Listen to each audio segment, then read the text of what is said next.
জয় শ্রীরাম। আজ বিশ্ব হিন্দু পরিষদের একটি সাংবাদিক বৈঠক। আমরা সকলেই জানি যে 2026-এর রামনবমী চলে এসেছে এবং আজকে একটি বিশেষ সাংবাদিক বৈঠকের আয়োজন করা হয়েছে ঈশ্বরপুর জেলা বিশ্ব হিন্দু পরিষদ জেলা সংগঠনের পক্ষ থেকে। আমাদের মধ্যে উপস্থিত আছেন কলকাতা ক্ষেত্রের সামাজিক সমরসতা অভিযান প্রমুখ মাননীয় গৌতম সরকার মহাশয়। আমাদের সঙ্গে উপস্থিত আছেন ঈশ্বরপুর জেলার সাংগঠনিক প্রভারী মাননীয় গৌরাঙ্গ তলাপত্র মহাশয় এবং তার দায়িত্ব রয়েছে উত্তরবঙ্গ প্রান্তীয় অভিযান প্রমুখ, এবং এবার ঈশ্বরপুর বিশ্ব হিন্দু পরিষদের রামনবমীর বিশেষ দায়িত্বে রয়েছেন প্রভারী হিসাবে, এবং আজকের এই সাংবাদিক বৈঠকে উনি আলোকপাত করবেন আমাদের সামনে। নমস্কার, সবাইকে জয় শ্রীরাম। আজকে আমাদের সাংবাদিক বৈঠক।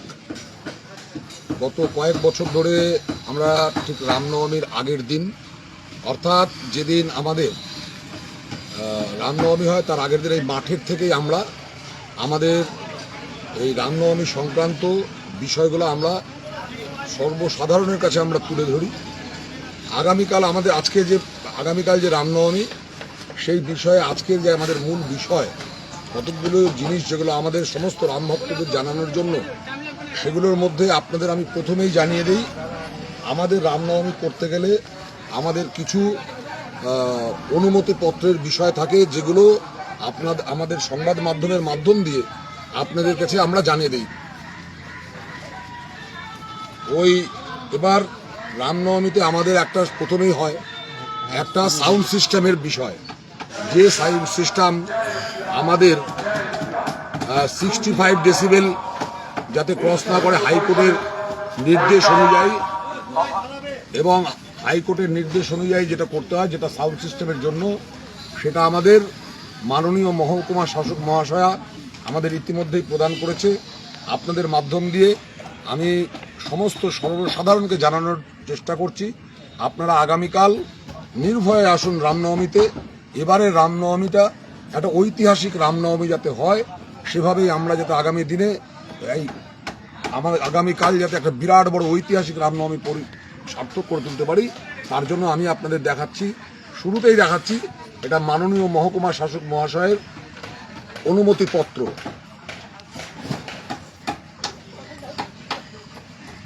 রামনবমী পরিচালনা করতে গেলে শোভাযাত্রার জন্য দীর্ঘদিন ধরে রয়েছে একটি পুলিশ লাইসেন্স, অর্থাৎ আমরা যে রামনবমীর র্যালিটা বের করি, সেই র্যালি করার জন্য আমাদের পুলিশ লাইসেন্স প্রদান করা হয় গত কয়েক বছর ধরে। এবছরও ব্যতিক্রম হয়নি। আগামীকাল রাতে পুলিশ লাইসেন্স আমার হাতে এসে পৌঁছেছে। সেই পুলিশ লাইসেন্সটাও আপনাদের মাধ্যম দিয়ে সর্বসাধারণকে দেখানোর জন্য আমি দেখাচ্ছি। এই হচ্ছে আমাদের পুলিশ লাইসেন্স, যে লাইসেন্স ছাড়া আমাদের সম্ভব নয় র্যালি বের করা। ইতিমধ্যেই আমার হাতে গতকাল রাতে এসে পৌঁছে গেছে। তো আগামীকাল, এবং পুলিশ লাইসেন্সের সাথে কিছু শর্ত আছে, যে শর্তগুলোর সাথে যা আছে, এবং সাথে আমাদের কিছু নির্দেশাবলী, যে নির্দেশাবলীগুলো আমরা রামনবমী শোভাযাত্রা পরিচালনা করার কারণ জন্য আমরা বিভিন্ন সময় বলি। যেমন আমরা বলি যে প্রত্যেক গাড়ির যারা গাড়ি আসবে যে র্যালিতে, সেই কার্যকর্তাদের নামের তালিকা, গাড়ির নাম্বার সহ আমাদের কার্যকর্তাদের পৌঁছানো, এবং যারা যারা ইতিমধ্যে আমাদের কার্যালয়ে পৌঁছে দিয়েছেন তাদের উদ্দেশ্যে বলছি, ঠিক আছে, শান্তি মতন আসবেন। যারা এখনো পৌঁছতে পারেননি, আমাদের গাড়ির নাম্বার, কতজন আসবেন, তার লিডার কে আছে, তার মোবাইল নাম্বার, আমাদের জেলা সম্পাদক এবং কার্যকর্তা তাদেরকে অবশ্যই আমাদের এই গাড়ির নাম্বার সহ শোভাযাত্রার যে আসবেন তাদের মোবাইল নাম্বার পৌঁছে দেবেন। আমাদের যেখানে মাঠে গাড়ি ঢুকবে, অর্থাৎ যেখানে শেষ হবে, জীবন মোড় থেকে ডান দিকের যে রাস্তা, সেই রাস্তায় যেতে হবে। মাঠের দিকে কোনো গাড়ি প্রবেশ করবে না, মাঠে শুধু মানুষ পৌঁছবেন। আমাদের এখানে খিচুড়ি প্রসাদের আয়োজন, তথা এখানেও রাম পূজনের ব্যবস্থা রয়েছে। তাছাড়া কোনো রকম আজকে আপনাদের মাধ্যম দিয়ে কোনো গাড়িতে কোনো রকম উস্কানিমূলক কোনো মাইক্রোফোনে কথা বলা যাবে না, কোনো রাজনৈতিক দলের প্রচার করা যাবে না, কোনো রাজনৈতিক দলের পোস্টার, ব্যানার, ফেস্টুন কোনো কিছু আনা যাবে না। শুধুমাত্র রাম ভক্তরা গেরুয়া নিয়ে আপনারা মাঠে প্রবেশ করবেন। এই রামনবমীর মিছিলে কোনো রকম নেশাদ্রব্য কেউ করে আসলে সেটা বিশ্ব হিন্দু পরিষদের সমস্ত কার্যকর্তা তথা পুলিশ প্রশাসন কঠোর থেকে কঠোরতম ব্যবস্থা নেবে। এই রামনবমী র্যালিতে কোনো রাজনৈতিক দল তার রাজনৈতিক উচ্চাকাঙ্ক্ষা বা রাজনৈতিক ইচ্ছা পূরণের চেষ্টা করে রামনবমী র্যালিকে কলুষিত করার চেষ্টা করবেন না। রামনবমী সবার জন্য, রামনবমী কোনো বিশেষ ব্যাপার নয়, সবাই আসবেন। আরেকটি বিশেষ কথা, যে রামনবমী র্যালিতে কোনো রকম অস্ত্র প্রদর্শন করা হবে না।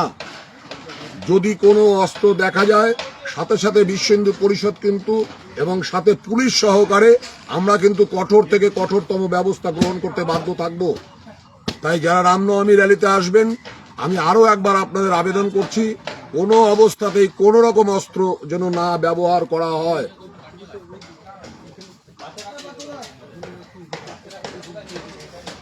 রামনবমী র্যালিতে আমাদের যেটা আছে, রুট যেটা আছে সেটাই থাকবে, এবং রুটের সাথে সাথে আমাদের যেভাবে বলা হয় বারবার যে রাম, লক্ষ্মণ, সীতা, হনুমান, ভগবান, ভোলেনাথ এগুলো সেজে আসার আগ্রহ করা হচ্ছে, এবং অধিক থেকে অধিকতম ট্যাবলো যাতে আপনারা আনেন তার ব্যবস্থা করার জন্য। এই সমস্ত সেজে আসার পরেও আমাদের 2026-এর নতুনভাবে দুটো অ্যাডিশন করা হয়েছে সেজে আসার বিষয়ে। যাতে এবার আমাদের অ্যাডিশন করা হয়েছে ভারত মাতা সেজে আসতে পারবেন, এবং তৎসহ স্বামী বিবেকানন্দ সেজে আসতে পারবেন, এবং ভারত মাতা এতে সেজে আসতে পারবেন। আরও একটা সংবাদ মাধ্যমের মাধ্যম দিয়ে সবাইকে বলছি, রামনবমী যে আমাদের আগামীকাল, ঘরে না বসে থেকে, বাড়িতে না থেকে সবাই সুন্দরভাবে আমাদের এই রামনবমীতে অংশগ্রহণ করবেন সূর্য সেন স্পোর্টিং ক্লাব থেকে। আমাদের সকাল 8টায় রামনবমী যে শোভাযাত্রা, এই যে শোভাযাত্রা আগামীকাল রামনবমীর শোভাযাত্রা সকাল 8টা থেকে সূর্য সেন স্পোর্টিং ক্লাবের ময়দান থেকে শুরু হয়ে আমাদের রামনবমীর র্যালি আমাদের শহর পরিক্রমা করে সুভাষনগর জুনিয়র হাই স্কুলের মাঠে এসে পৌঁছবে। আমরা বিগত দিনে আমরা রামনবমী শোভাযাত্রায় যা করেছি, এবারে আমরা দুটি বিশেষভাবে অ্যাড করেছি রামনবমী শোভাযাত্রার ভিতরে। একটি যেমন আমাদের নৃত্য থাকবে, রামের গানের উপরে, ভগবান রামের গানের উপরে আমাদের নৃত্য থাকবে। আপনারা সবাই সেই নৃত্য উপভোগ করবেন। আমরা র্যালি চলাকালীন 3টি স্থানের আমরা নৃত্য পরিবেশনের জন্য আমরা ওখানে নৃত্য করা হবে।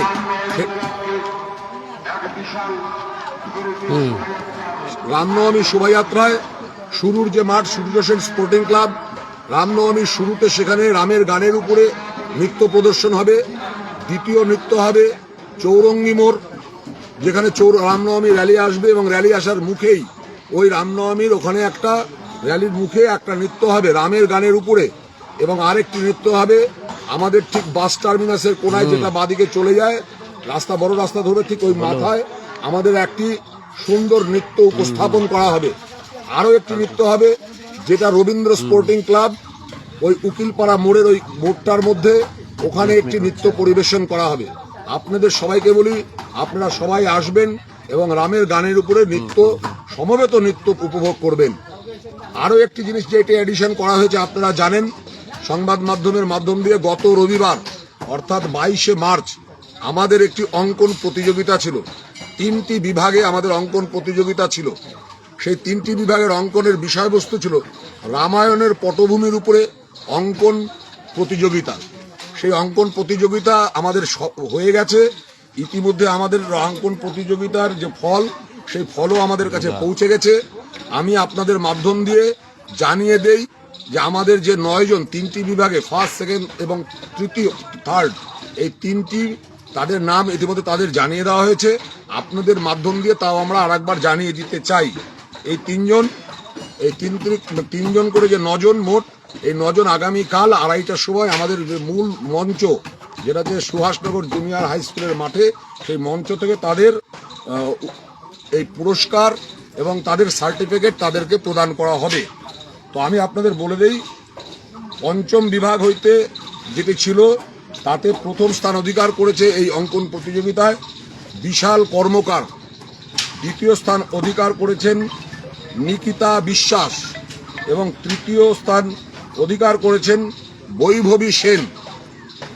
খ বিভাগে প্রথম স্থান অধিকার করেছেন দৃষ্টি মহন্ত, দ্বিতীয় স্থান অধিকার করেছেন প্রতিমা সিংহ, তৃতীয় স্থান অধিকার করেছেন সৌমিতি দত্ত, এবং অঙ্কন প্রতিযোগিতায় একাদশ হইতে তদূর্ধ্ব যে ছিল তাতে যে প্রথম হয়েছেন তমাল পাল, দ্বিতীয় স্থান অধিকার করেছেন প্রাচী দাস, তৃতীয় স্থান অধিকার করেছেন শুভশ্রী সাহা। আমাদের অঙ্কন প্রতিযোগিতা যে হয়ে গেছে সেই অঙ্কনের যে চিত্র আমাদের যে সুভাষনগর জুনিয়র হাই স্কুল মাঠ, সেই মাঠে আমাদের সেগুলো প্রদর্শিত করা থাকবে। এটি আপনারা এখানে এসে এগুলো দেখতে পারবেন।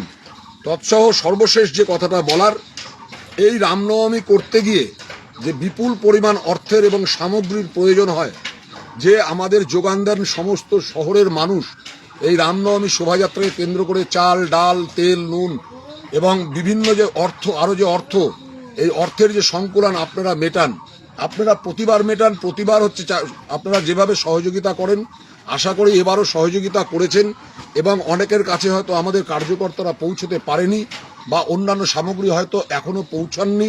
আপনাদের অনুগ্রহ করে বলা হচ্ছে আমাদের আজকের যে এই রামনবমী শোভাযাত্রার মাঠে যে রান্না হবে, আপনারা কিছুক্ষণের মধ্যে আপনাদের মহানুভবতার পরিচয় দিয়ে আপনারা মাঠে আপনাদের সামগ্রীগুলো অন্তত পৌঁছে দিলে আমাদের বিশ্ব হিন্দু পরিষদ থেকে আমরা একটু উপকৃত হব। আমাদের কার্যকর্তারা বিভিন্ন জায়গায় কাজ করছে, তাই আপনাদের অত্যন্ত সহযোগিতা চাইছি।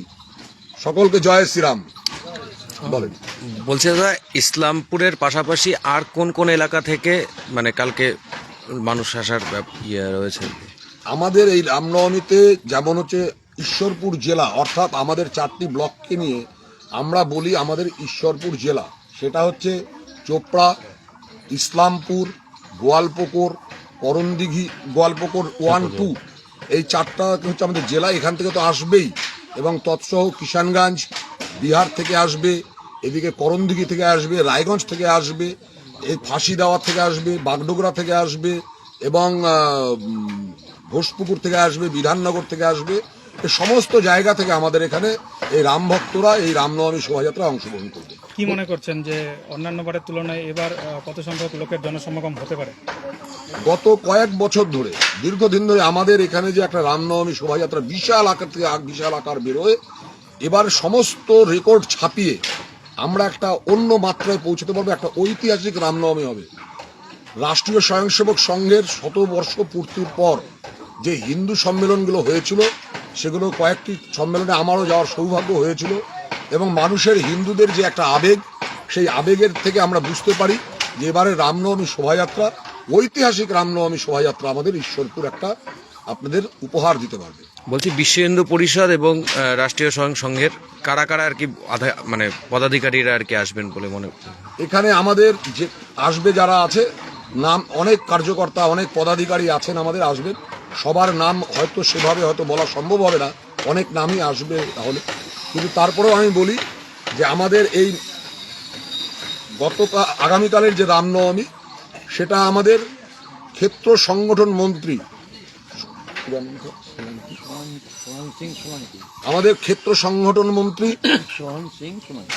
কলকাতা ক্ষেত্রের সোহন সিং সোলাঙ্কি, যিনি এখানে মাঠে আসবেন, আমাদের এই শোভাযাত্রায় থাকবেন, এবং সাথে এখানে মঞ্চেও তেনার বক্তব্য আমরা শুনতে পাবো। তৎসহ কলকাতা ক্ষেত্র, অর্থাৎ উত্তরবঙ্গ, দক্ষিণবঙ্গ, মধ্যবঙ্গ, সিকিম, উড়িষ্যা এবং আন্দামান, এই সম্পূর্ণ যে কলকাতা ক্ষেত্র বলা হয়, এই কলকাতা ক্ষেত্রের সামাজিক সমরসতা অভিযান প্রমুখ গৌতম সরকার অলরেডি আমাদের মাঝখানে পৌঁছে গেছেন, তিনিও থাকবেন, সাথে আমাদের আরও কার্যকর্তারা থাকবেন। বলছি যে আপনি বললেন যে বিগত বছরগুলির তুলনায় এবছরের জনসমাগমটা বেশি হবে, তাহলে সেক্ষেত্রে প্রস্তুতিও তো তাহলে বেশি নেওয়ার কথা এবং প্রস্তুতিও বেশি হওয়ার কথা। কি কি প্রস্তুতি বেশি মানে বড় আকারে নিয়েছেন এবার? প্রস্তুতির মধ্যে আমাদের যেমন যোগাযোগ প্রস্তুতি বড় আকারে করতে গেলে তার একটা প্রচার লাগে। সেই প্রচার আমাদের তুঙ্গে অলরেডি, প্রচার পর্ব শেষের পথে। প্রচারের সমস্ত গ্রামকে গ্রাম আমাদের কার্যকর্তা ছুটে বেরিয়েছে, এবং দীর্ঘদিন সংগঠন করার সুবাদে আমাদের গ্রামে গ্রামে আমাদের সমিতি নির্মাণ হয়ে যাওয়ার কারণে প্রচারটা গ্রাম থেকে গ্রাম স্তর একদম শেষ স্তর অবধি আমাদের পৌঁছে গেছে। এবং তার সাথে সাথে যেগুলো করা দরকার, যে আমাদের স্বেচ্ছাসেবক সংখ্যা বাড়ানো, এবার অধিক থেকে অধিকতর স্বেচ্ছাসেবক থাকবে এই রামনবমী শোভাযাত্রাকে যাতে সঠিকভাবে পরিচালনা করা যায়, তার জন্য অধিক থেকে অধিকতর আমাদের স্বেচ্ছাসেবক থাকবে। এবং রান্না এত লোক আসলে আমাদের যে সামগ্রী, অর্থাৎ এখানে যে মহা রামপ্রসাদের আয়োজন করা হয় এই সুভাষনগর জুনিয়র হাই স্কুলে, আপনারা দেখতে পাচ্ছেন প্রস্তুতি প্রায় অনেকটাই হয়ে গেছে। আমাদের রাত্রি 8:50 যে আমরা একটা শুভক্ষণ ঠিক করেছি, এই রাত্রি 8:50 আমাদের অগ্নি প্রজ্বলন করে আমাদের রান্নার কাজ শুরু হয়ে যাবে। এবার 5টি চৌবাচ্চা রয়েছে, চৌবাচ্চাতে খিচুড়ি থাকবে এবং বিপুল সংখ্যক যে বাসন, সে বাসনের মধ্যেও আমাদের খিচুড়ি থাকবে। এবং একটি রামভক্ত মহারামপ্রসাদ থেকে বঞ্চিত হবে না, প্রত্যেকে এই মহারামপ্রসাদ পাবেন। বলছি সারিবদ্ধভাবে একাধিক কড়াইয়ের মধ্যে আপনারা খিচুড়ি রান্না করেন, এবছর কত কড়াইয়ে খিচুড়ি রান্না হচ্ছে? এবছর 40টা কড়াই, একসাথে 40টা কড়াই রান্না হতে থাকবে। 8:50 থেকে রান্না শুরু হবে এবং যতক্ষণ শেষ রামভক্ত প্রসাদ না গ্রহণ করবে আমাদের রান্না চলবে। পুলিশ এবং প্রশাসনের তরফে যে সহযোগিতা আপনাদের পাওয়ার কথা, সেই সম্পূর্ণ সহযোগিতা কি পেয়েছেন? পুলিশের সহযোগিতা এই মুহূর্তে না বলাই ভালো। ঠিক আছে, কাগজপত্র অনেক পেয়েছি, আর তার সাথে যে টার্মস অ্যান্ড কন্ডিশন আছে সেটা আমি এখন উল্লেখ করলাম না। যদি এই টার্মস অ্যান্ড কন্ডিশন মানতে হয় তাহলে ঘরের থেকে বেরিয়ে বাথরুমে যাওয়া যাবে না। কিন্তু আমরা অনুমতিপত্র পেয়েছি, রাম ভক্তরা হাঁটবে, পথে হাঁটবে, ঐতিহাসিক রাম ভক্ত। আমি একটুখানি কি দাদাকে একটু বলতে চাইছিলাম যে সব কিছু অনুমতি বা বাকি সব কিছু সবই ঠিক আছে, এর মাঝখানে বিষয়টা হচ্ছে যে একটা বিষয় থেকে যায় যে প্রতিবারই আমরা দেখি প্রচুর সংখ্যক রাম ভক্তরা তারা আসেন, আনন্দ করেন, প্রসাদ খান, চলে যান। কিন্তু বিষয়টা হচ্ছে যে মানুষের কাছে আমাদের মনে হয় যে এই যে রাম নবমীকে কেন্দ্র করে যে শোভাযাত্রা, এটার সত্যিকারের যথার্থতা কি, যৌক্তিকতাটা কি, এখনো পর্যন্ত মনে হয় প্রচুর রাম ভক্তদের কাছে পৌঁছয়নি।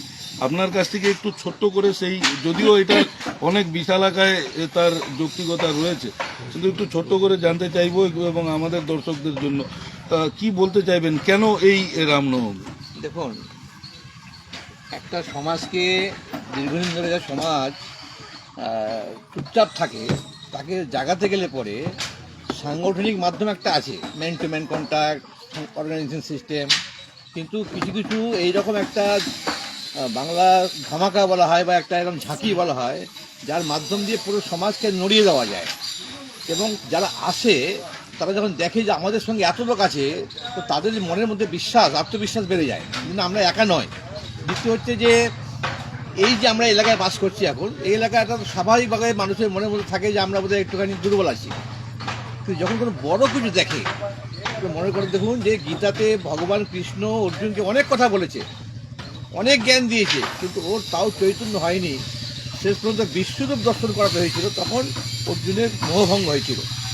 পুরো সমাজের সামনে আমরা বছরে একবার এরকম বিশ্বরূপ দর্শন, অর্থাৎ আমাদের শক্তি, সামর্থ্য, আমাদের সহযোগিতা সকলের সামনে দেখাতে চাই। তার মাধ্যমে সমাজ উজ্জীবিত হয় এবং ধীরে ধীরে ধীরে ধীরে তার স্থায়ী প্রভাব পড়ে।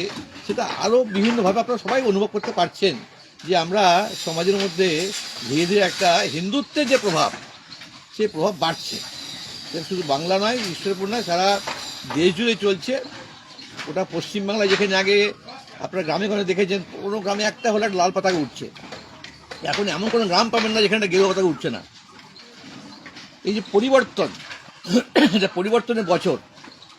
এই যে উনি বললেন সঙ্ঘের 100 বছর পূর্তি, বিশ্ব হিন্দু পরিষদের 60 বছর পেরিয়ে গেছে, দয়ানন্দ সরস্বতীর একটা বড় চলছে, এরকম অনেকগুলো ঋষি, মুনি ঋষি, মহাপুরুষের একটা এরকম তিথি পড়েছে। একে আমরা বলছি পরিবর্তন বা সন্ধিক্ষণ। এই যে আমরা যে লক্ষ্য নিয়ে বিশ্ব হিন্দু পরিষদ, RSS সমস্ত হিন্দু সংগঠন শুরু করেছিলাম যে আমরা দেশকে পরম বৈভবশালী করতে চাই, আমরা বলেছি বলো বলো বলো সবে ভারত আবার বিশ্বসভায় শ্রেষ্ঠ আসন লবে, তার যে লক্ষ্যে কাজ শুরু করেছিলাম 100 বছর আগে, তার আমরা ফল দেখতে পাচ্ছি যে ভারত আবার নিজের শক্তিতে যাচ্ছে। সেই জন্য অনেক কার্যক্রমের মধ্যে এটা একটা কার্যক্রম। আর রামনবমী একদিন হয়, কিন্তু বিশ্ব হিন্দু পরিষদ রাম মহোৎসব বলে যত সমিতি আছে আমাদের গ্রামে গঞ্জে সর্বত্র 10 দিন ব্যাপী ছোটো ছোটো হলেও সেখানে রাম মহোৎসব পূজা অনুষ্ঠান হয়ে থাকে। বলছি দাদা, এই সাংবাদিক সম্মেলনের মানে শেষ মুহূর্তে কি বলবেন? শেষ মুহূর্তে আরও একটা কথা আপনাদের আমি জানিয়ে দিই। গত কয়েক বছর আগে অবধি আমরা দেখতে পেয়েছি যে রামনবমীর আগের দিন পতাকা, বড় বড় পতাকা নিয়ে কিছু কিছু ছেলেরা সংখ্যায় অনেক হয়ে যায়, গিয়ে একটা মোটর বাইক র্যালির মতন করে। আমি প্রত্যেকটা গার্জেনদের উদ্দেশ্যে বলছি, আমাদের আজকে কোনো রকম কোনো কিছু র্যালির বাইকের অনুমতি নেই। কোনো রকম বাইক র্যালি হবে না। সমস্ত যুবক ভাইদেরকে বলছি, তাদের উদ্দেশ্যে বলছি, অত্যন্ত কড়া বার্তায় দিচ্ছি আমি, যে কোনো রকম র্যালি বের করলে পুলিশ প্রশাসন এবং পরিষদ কিন্তু ব্যবস্থা নেবে। আমাদের র্যালির অনুমতি আগামীকাল, আমাদের যা র্যালি শোভাযাত্রা বেরোবে সেটা আগামীকাল বেরোবে। আজকে কিন্তু কোনো অবস্থাতেই কোনো বাইক র্যালিকে বরদাস্ত করা হবে না। তাই আপনাদের মাধ্যম দিয়ে সবাইকে আগামীকাল রামনবমীর আগাম শুভেচ্ছা, অনেক অনেক শুভেচ্ছা। সবাই মিলে একসাথে আমরা রামনবমী শোভাযাত্রায় বেরোবো। সকলকে আবারও একবার মনে করে দিই আগামীকাল শোভাযাত্রা। এবং আজকেও সন্ধ্যায় আমাদের এই রামনবমীর মাঠে 8:50 যে আমাদের যে অগ্নি প্রজ্বলন হবে, আপনারা সবাই থাকবেন, সবাই দেখবেন, সবাই উপভোগ করবেন। এই বলেই আজকে আমি আমার মতন এখানে নমস্কার।